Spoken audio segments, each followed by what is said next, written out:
नमस्कार दोस्तों, स्वागत है आपका हमारे चैनल पाई में। तो आज पॉलिनोमियल्स की लेक्चर 3 है। लेक्चर 2 में मैंने आपको बताया था कि सम ऑफ द रूट्स कैसे फाइंड करते हैं। जीरोस के बारे में मैंने आपको बताया, जिसमें मैंने बताया कि sum of the roots which is alpha plus beta is equal to minus b by. तो आज मैं आपको लेक्चर 3 में ये दो क्वेश्चंस लूंगा। और ये क्यों लूंगा, क्योंकि मैं आपको मेनली मेरा आज के लेक्चर में प्राइम मोटो है कि आपको बताना है कि कोई भी क्वाड्रेटिक एक्सप्रेशन दिया है, then you have to find the zeros of the polynomial. तो मैंने आपको लेक्चर 2 में बता रखा है कि what is zeros of the polynomial. तो zeros of the polynomial are that point which makes the value of that polynomial equals to 0। तो वही पॉइंट आपको आप यहाँ पे फाइंड करना है। और मैंने बताया था कि जब क्वाड्रेटिक इक्वेशन रहती है तो उसके दो रियल रूट्स होते हैं। Roots are also called as zeros of the polynomial. और यहाँ पे ये पॉलिनोमियल कौन सा है? क्वाड्रेटिक पॉलिनोमियल है। तो इसके कितने रूट्स होंगे? दो रूट्स होंगे, क्योंकि इसके हाईएस्ट डिग्री 2 है। तो इसका मतलब ये क्वाड्रेटिक एक्सप्रेशन है। और क्वाड्रेटिक एक्सप्रेशन के दो रियल रूट्स होते हैं, या कहो तो दो रियल जीरोस होते हैं। तो मैं सबसे पहले ये एक्सप्रेशन लिख रहा हूँ, ये जनरल एक्सप्रेशन है। This is called general expression. General expression मैं लिख देता हूँ आपके ईज के लिए, जनरल एक्सप्रेशन। और अगर मान लो कि ax square plus bx plus c equal to 0 है, तो आपको मैं ये इसीलिए बता रहा हूँ क्योंकि इसको जीरोस फाइंड करने के लिए हमें पहले फैक्टर फाइंड करना पड़ता है। तो वो फैक्टर क्या होता है मैं पहले आपको बता रहा हूँ। तो जैसे मान लो कि ac है, ac इक्वल्स टू कुछ d हो गया, तो ये d का आपको फैक्टर निकालना है, प्राइम फैक्टर।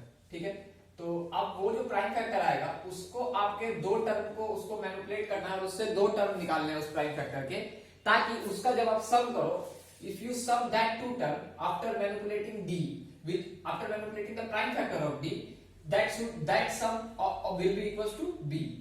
तो मैं आपको जैसे एग्जांपल दे रहा हूँ कि जैसे मान लो ac इक्वल्स टू d हुआ और d मान लो 12 है, तो आप बोलोगे सर 12 का प्राइम फैक्टर लिख लो, क्योंकि मैंने आपको ये बताया कि first of all you have to find the prime factor of d which is equals to a into c। तो मान लो कितना हो गया, ये हो गया। तो 12 इक्वल्स टू क्या हो गया, d है, और यही मान लो ac है, मान लो।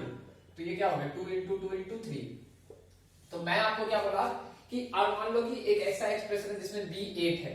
ठीक है, तो मैं आपको क्या बोल रहा कि you have to find two terms from d which will be when you find that two term the sum of those two term will be equals to b। तो यहाँ पे दो टर्म आपको फाइंड करना है। You have to fetch two terms somehow that when you add those two term that sum will be equals to b। तो यहाँ पे मान लो अगर d 8 है और ac आप बता रहे हो कि 12 है, जो कि इक्वल्स टू कोई एक d के बराबर है, और d जो है क्या है यहाँ पे 2 into 2 into 3।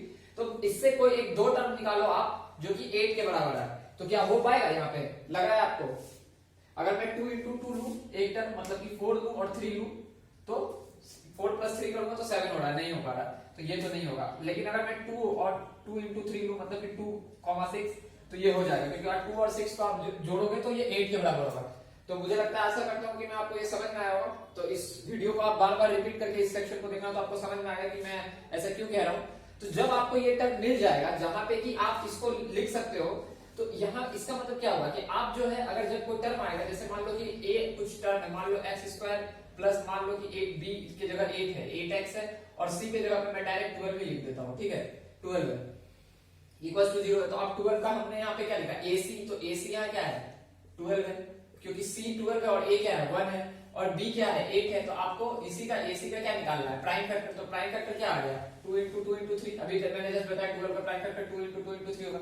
अब इससे आपको दो टर्म फेच करना है। You have to fetch two term, and when you will fetch two term, the sum of those two term should be equals to b। तो वो क्या होगा, 2 और 6, मतलब कि 2 और ये 2 into 3, तो 2 और 6 होगा। तो आप जो है, अब आप इसको क्या करोगे, 2 और 6 के टर्म में 8 को लिखोगे। तो 8 को ऐसे लिख सकते हैं, 2x प्लस 6x प्लस 12।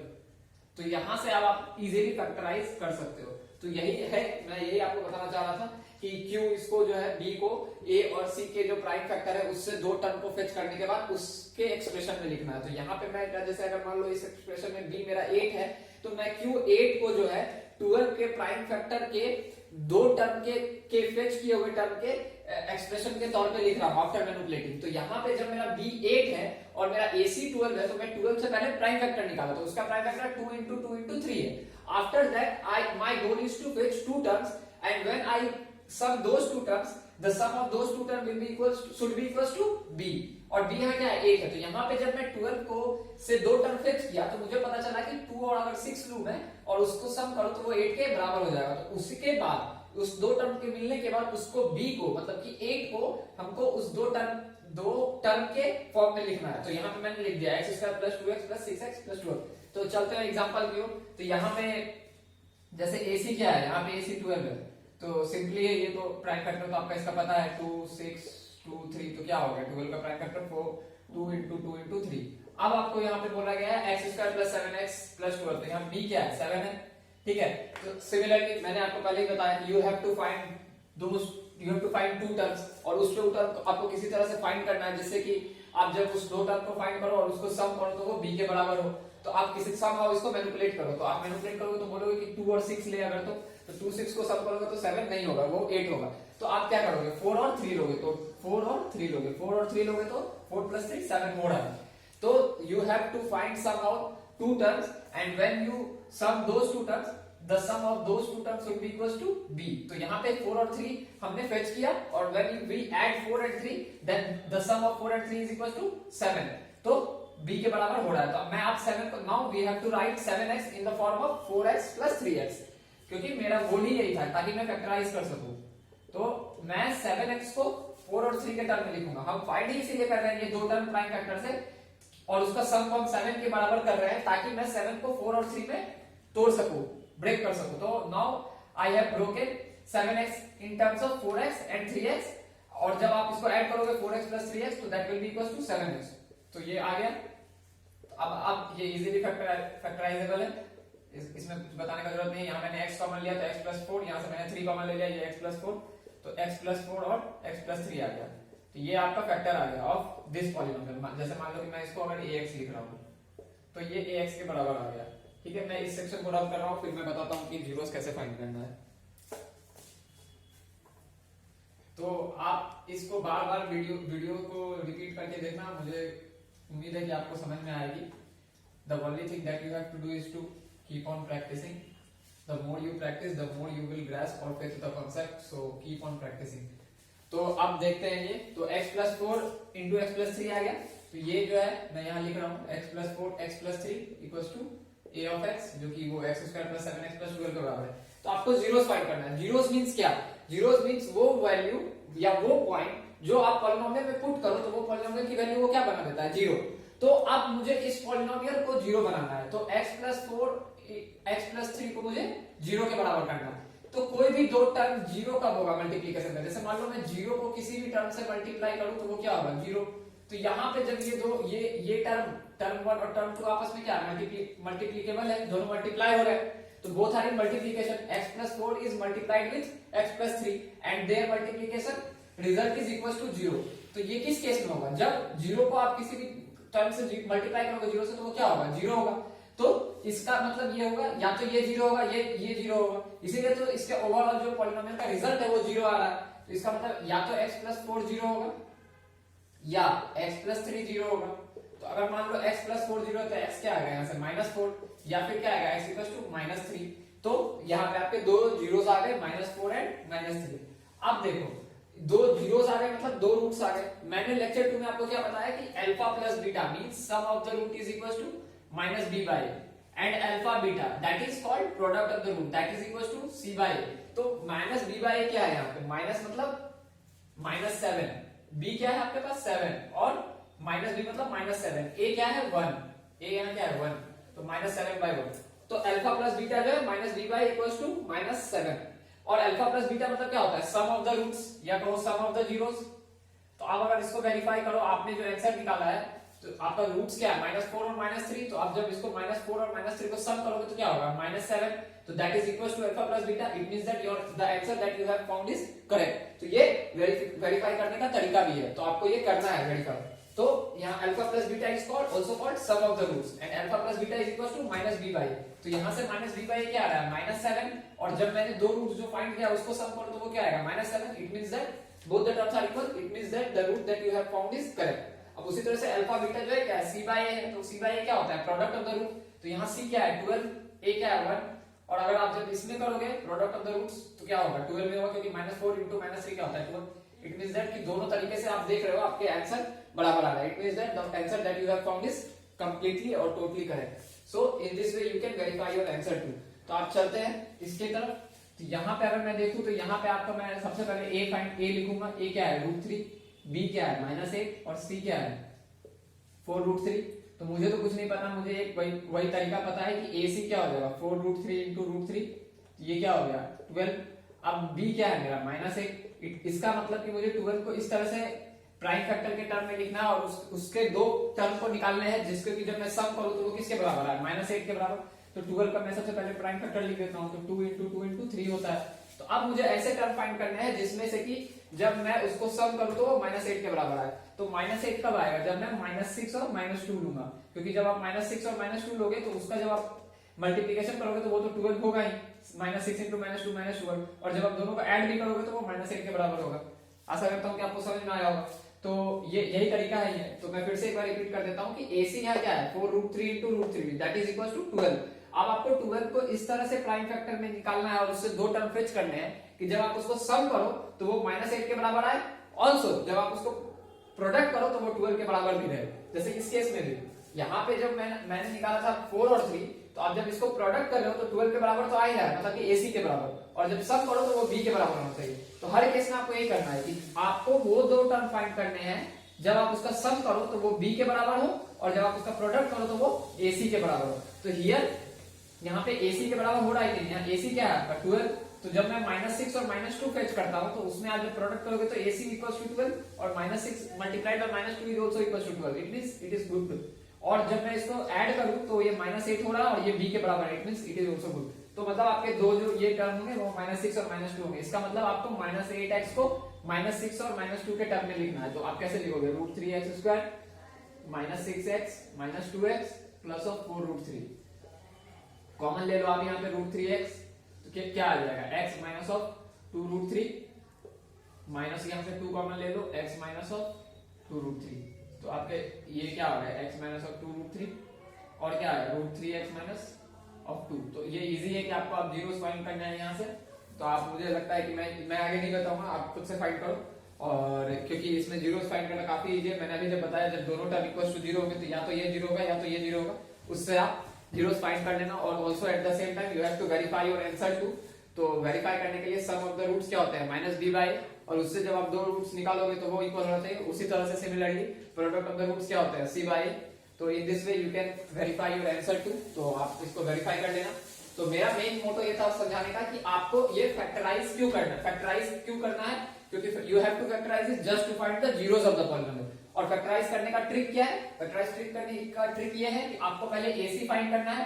तो जैसे इस केस में आपका AC 12 है, फिर आपको B फाइंड करना है, तो इस केस में B आपका 7 है। उसके बाद आपको जो AC का टर्म है जो कि इक्वल हुआ, तो जैसे कि यहाँ 12 है तो उसका प्राइम फैक्टर फाइंड करना है। तो यहाँ पे 2 इंटू 2 इंटू 3 है, तो इस प्राइम फैक्टर से आपको फिर दो टर्म फेच करने हैं और वो दो टर्म इस तरह से फेच करने हैं कि जब आप उसका प्रोडक्ट करो तो वो AC के बराबर आए और जब आप उसका सम करो तो वो B के बराबर आए। और जब वो दो टर्म आपको मिल जाएगा तो उस दो टर्म को आपको इस तरह से तोड़ना है कि जब आप सम करो तो वो B के बराबर आए और उस B को आपको उस दो टर्म के फॉर्म में लिखना है। तो यहाँ पे जब मैं 12 आया और मेरा B 7 है, तो जो 12 का प्राइम फैक्टर किया तो मुझे 2 इंटू 2 इंटू 3 मिला। उससे मैं दो टर्म को फेच किया और वो दो टर्म जो है मैं देखूंगा कि क्या वो AC के बराबर है और क्या उसके सम B के बराबर है। तो हाँ है, 4 इंटू 3 12 हो रहा है और 4 प्लस 3 7 हो रहा है। अब मैं 7 को 4 और 3 के टर्म में लिखूंगा, तो कैसे लिखूंगा 4x प्लस 3x। उस वहां से मैं फैक्टर फाइंड कर लिया। और जीरोस फाइंड करने का तरीका क्या है, उस पॉलिनोमियल को जीरोस के इक्वल कर दो। क्यों जीरोस के इक्वल कर दो, क्योंकि जीरोस क्या करता है, उस पॉलिनोमियल की वैल्यू को जीरो बनाता है। तो यहाँ पे मैं इसको जीरो के इक्वल कर दिया। जब मैं जीरो के इक्वल किया तो मुझे क्या पता चला कि ये दोनों टर्म आपस में मल्टीप्लाइड है। तो मल्टीप्लाइड में जब उसकी रिजल्ट जीरो आती है तो किस केस में आती है, या तो कोई एक टर्म जीरो होना चाहिए, क्योंकि zero multiplied with any term will be equals to zero. तो यहाँ पे ये जीरो कब होगा, या तो ये जीरो होगा या ये जीरो होगा। तो इसीलिए मैं या जब x प्लस 4 इक्वल्स टू 0 होगा तो x क्या आएगा -4। उसी तरह से जब x प्लस 3 0 होगा तो क्या आएगा -3। फिर मैंने आपको वेरिफिकेशन का तरीका बताया कि ये दो रूट्स है तो सम ऑफ द रूट्स -b/a होना चाहिए। तो क्या ये -4 प्लस -3 तो -7 हो रहा है। क्या ये -b/a के बराबर है, हाँ है। उसी तरह से अल्फा बीटा c/a होता है जो कि 12 है, और क्या ये बराबर है, तो हाँ है। तो इसी तरह से आप वेरीफाई कर सकते हैं। तो आशा करता हूँ कि आपको समझ में आया हो। तो आप इसको प्रैक्टिस करते रहो, जितना आप प्रैक्टिस करोगे उतना आप इसको गेन करोगे। तो मैं अब आपको श्रीधराचार्य फॉर्मूला बता रहा हूँ, वो भी एक इजी वे है क्वाड्रेटिक इक्वेशन के रूट को फाइंड करने का। तो देखते हैं कि क्या है श्रीधराचार्य फॉर्मूला। तो आप इसको प्रैक्टिस करो। मेन वो श्रीधराचार्य फॉर्मूला काफी इजी होता है, क्योंकि वो सिर्फ आप उसमें आप वैल्यू पुट करोगे तो आप आंसर डायरेक्टली फाइंड कर लोगे। तो चलिए देखते हैं वो क्या है।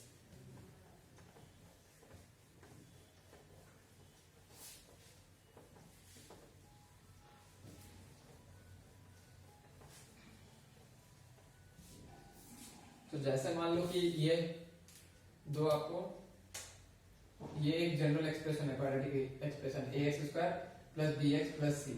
तो इसके दो रूट्स हैं, जैसे मान लो अल्फा एंड बीटा, इसके दो रूट्स हैं अल्फा एंड बीटा, ठीक है। तो alpha beta are two roots, ठीक है। तो अल्फा जो होगा क्या हो जाएगा, मैं डायरेक्ट लिख रहा हूं कि क्या होता है श्रीधर आचार्य फॉर्मूला।